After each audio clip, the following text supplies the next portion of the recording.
Oh merde, ah ouais non c'est vraiment... Bon, je sais pas si je vous dois une explication, mais je vais vous la donner quand même. Je sais pas si vous remarquez ce qui se passe. J'ai utilisé un sèche-cheveux pour la première fois. Ça va faire marrer beaucoup de gens. J'ai utilisé un sèche-cheveux pour la première fois depuis que j'ai les cheveux courts. Voilà. Clairement je me suis éclatée cet été, hein. J'ai appris des nouveaux trucs. J'ai encore du taf pour compléter l'apprentissage, mais voilà. Donc bah écoutez, on va faire avec, on aime le volume. Je reviens aujourd'hui dans une nouvelle vidéo avec ma petite voix du matin, je crois que j'ai encore la voix enrouée, pour vous souhaiter déjà une belle rentrée. Vous n'êtes pas, enfin c'est pas encore la rentrée en vrai, hein, on est le 19 août, donc c'est pas encore la rentrée, mais a priori vous allez tranquillement, comme moi, revenir un petit peu au travail, donc bah écoutez, bonne rentrée. Ceux qui n'ont pas pu prendre de vacances, eh bien je compatis. Je comprends, je crois qu'on est beaucoup à être passé par là, à pas avoir de vacances pendant une période de notre vie. Donc vraiment je compatis et je vous embrasse et je vous envoie tout l'amour dont je suis capable aujourd'hui, ce matin, un dimanche matin, parce que oui, j'ai tellement pris des vacances qu'en fait j'ai pas du tout préfilmé. Donc je voulais ne pas être à l'arrache, mais on sera à l'arrache en cette rentrée. Enfin je vais rattraper cette semaine parce que j'ai un peu de temps que je peux consacrer qu'à ça, mais en tout cas j'ai pas préfilmé, ça va être chiant. Je suis désolée, je vais avoir les cheveux dans les yeux. Aujourd'hui, j'avais envie de revenir avec une leçon de vie parce que ça fait un petit moment que j'en ai pas faite. Je crois que c'est peut-être la 6e.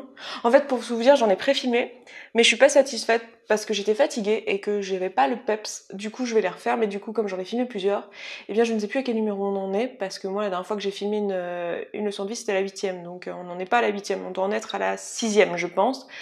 Écoutez, si c'est la 5e, bah, ce sera marqué dans le titre, c'est que je me suis trompée. Et aujourd'hui, j'ai envie de vous parler d'une leçon de vie qui a été dure à apprendre pour moi, qui est le fait qu'on n'arrive à rien seul. C'est chiant, hein, mais on n'arrive à rien seul. On a besoin d'aide à un moment donné. Alors oui, je vais vous rappeler vite fait ce que sont les leçons de vie si vous tombez là-dessus et que vous savez pas de quoi je parle. C'est une série de vidéos que je fais sur cette chaîne où en fait, je vous parle de trucs que j'ai appris durant ma modeste vie, qui ont été des vraies leçons pour moi, genre tu sais le truc, tu te prends un peu une claque, et qui sont pourtant des trucs ultra naïfs, qu'on m'a dit toute ma vie, qui sont des choses qu'on vous a probablement dit toute votre vie aussi, mais qui à un moment donné dans ma tête ont fait un déclic, et j'aime bien vous le présenter dans une vidéo assez courte par rapport à ce que je fais d'habitude, hein, parce que on reste quand même sur la chaîne d'Esther.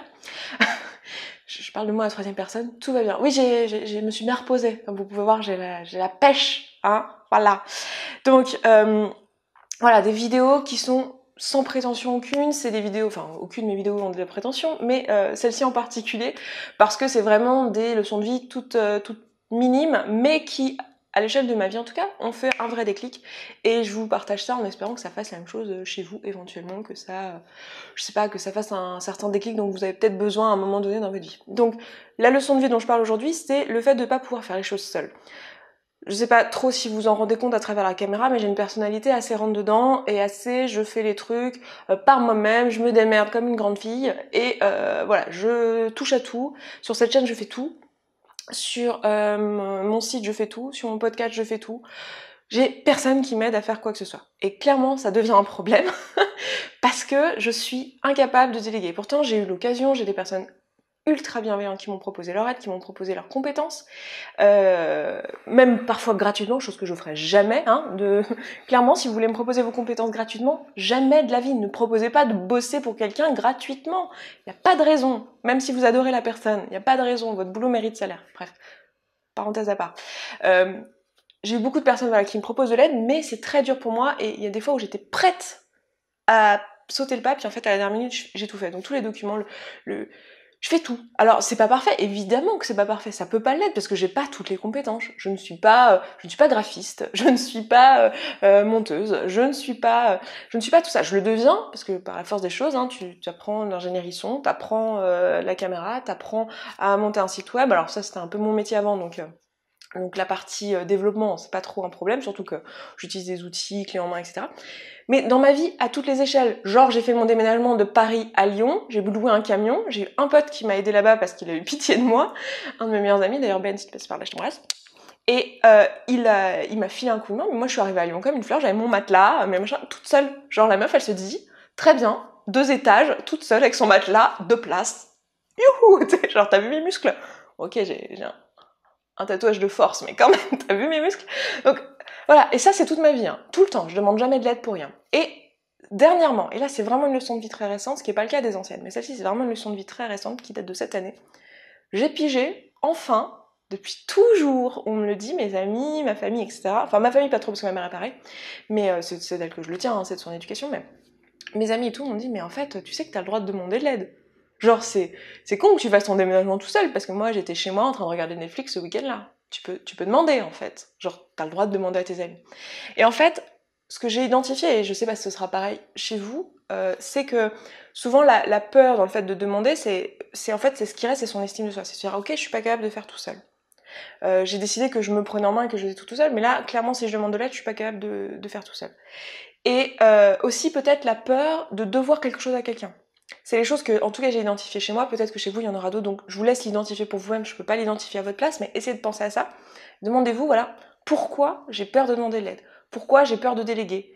Est-ce que c'est du perfectionnisme? Alors moi, c'était pas le cas, mais est-ce que c'est du perfectionnisme? Genre, je veux que ça soit à ma sauce parce que y a que moi qui sais faire la chose parfaitement. Est-ce que c'est pour ça? Parce que si c'est pour ça, il y a des chances que derrière, en fait, ça soit... Je le dis souvent, mais le perfectionnisme, c'est pas un vrai truc. Il y a très peu de gens qui sont réellement perfectionnistes. Le perfectionniste, c'est surtout la peur qu'il y ait quelqu'un derrière qui vous dise que vous avez mal fait. C'est la peur de décevoir. C'est la peur de pas être assez. C'est la peur d'avoir quelqu'un qui vous dit « Ah, c'est pas bien ce que t'as fait ».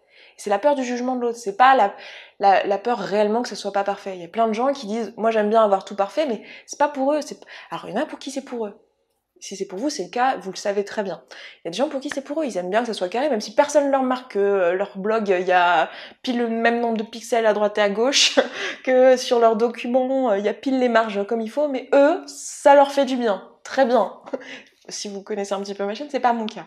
Donc, moi, le perfectionnisme, c'est pas un truc auquel je m'identifie, même si j'adore faire du bon boulot, mais ça va se mettre sur d'autres aspects que sur la fin. Bref, on s'en fout.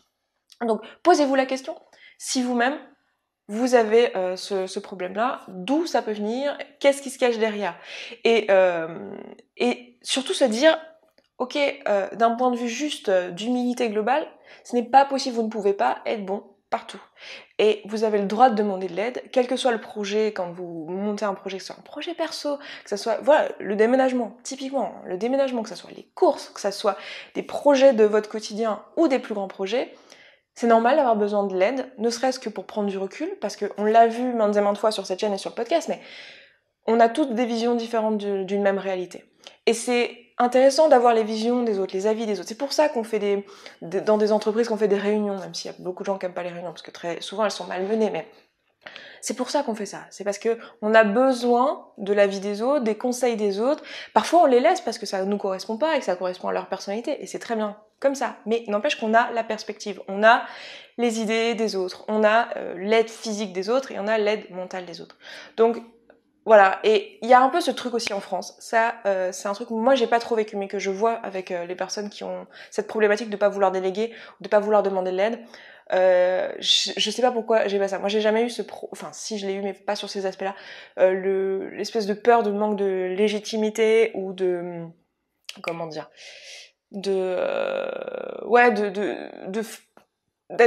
d'avoir réussi salement. J'ai pas de meilleure explication pour ça, mais c'est souvent, vous savez, le truc genre, non, attends, genre professionnellement. Ouais, mais moi j'ai pas envie de me faire pistonner, j'ai envie d'y arriver naturellement. J'ai envie de, voilà. Mais meuf, en fait, c'est comme ça que ça marche dans ces métiers-là. C'est parce que quelqu'un passe ton CV ou parce que quelqu'un connaît. Les gens, ils embauchent pas des gens au hasard, ils embauchent des gens qu'ils connaissent. Donc soit tu décides de le rencontrer et d'apprendre à le connaître, et t'acceptes que ça soit du piston dans ton référentiel, soit tu fais pas ce métier. En fait, c'est ça. T'as le droit de pas faire ce métier et de faire autre chose, parce que ça ne correspond pas à tes valeurs que ça marche comme ça. Il y a aucun problème avec ça. Mais c'est pas du piston. Très souvent, on dit ouais, le piston, c'est voilà, des gens qui ont des opportunités alors qu'ils n'ont pas le niveau. Il y a certainement des choses comme ça, bien sûr qu'il y a des choses comme ça dans le monde qui se passent, mais la plupart du temps, quand les personnes m'en parlent, c'est des personnes qui n'osent pas, je sais pas, de faire passer leur CV au sein de leur boîte ou recontacter leur ancien maître de stage pour lui demander s'il a pas un boulot. Enfin, je veux dire, c'est pas du piston, ça. C'est votre réseau que vous êtes créé par votre boulot tout au long de votre travail. C'est pas quelqu'un qui vient, qui vous dit « Oui, en fait, t'as pas les diplômes, mais viens, allez, je connais quelqu'un, je te prends ton CV, ça va le faire et tout, je t'augmente ton salaire, je rajoute un zéro. » Non, c'est pas ça qu'ils font. Là, c'est pas de ça dont on parle. On parle juste de demander l'aide et de se dire, ok, mais en fait, si je veux ce boulot, je me construis avec les autres, je fais partie d'une société et chacun a des compétences à apporter, moi j'ai quelque chose à apporter et le truc il se construit ensemble. Et c'est vrai pour beaucoup de projets, même si c'est vous qui menez votre petit truc dans votre coin, à un moment donné il faut accepter le fait d'avoir besoin de demander de l'aide. Sur ces aspects-là, c'est des choses que moi j'ai pas personnellement rencontrées. De mon côté, c'est vraiment dans l'entrepreneuriat, même dans ma vie quotidienne, demander aux amis. Je suis assez solitaire en plus, donc demander, dans mon cas, si ça vous intéresse, je sais pas si ça vous intéresse, mais dans mon cas, c'était plutôt la peur qu'on me demande quelque chose en retour et de devoir quelque chose à quelqu'un. J'adore donner, je donne beaucoup, mais si on attend quelque chose de moi, je suis freeze. Ce qui est de moins en moins vrai, parce que la preuve, sur cette chaîne, j'ai pris un engagement, etc. Donc, techniquement, on pourrait attendre de moi, du coup, les vidéos tel jour, le podcast tel jour, et ça me frise pas parce que j'ai choisi. Mais j'ai du mal avec cette notion de... on attend quelque chose de moi. C'est-à-dire que moi, j'adore surprendre, j'adore faire mon truc, et arriver, faire « oui, je sais pas trop si je peux », genre que les autres n'attendent pas grand-chose de moi, qui disent « oh, elle », puis moi j'arrive et je fais mon truc, quoi. Et j'aime bien parce qu'on n'attend rien de moi et je peux que surprendre. Mais c'est un problème d'ego, c'est un problème d'estime de soi, enfin c'est un travail sur lequel j'ai travaillé du coup particulièrement cette dernière année.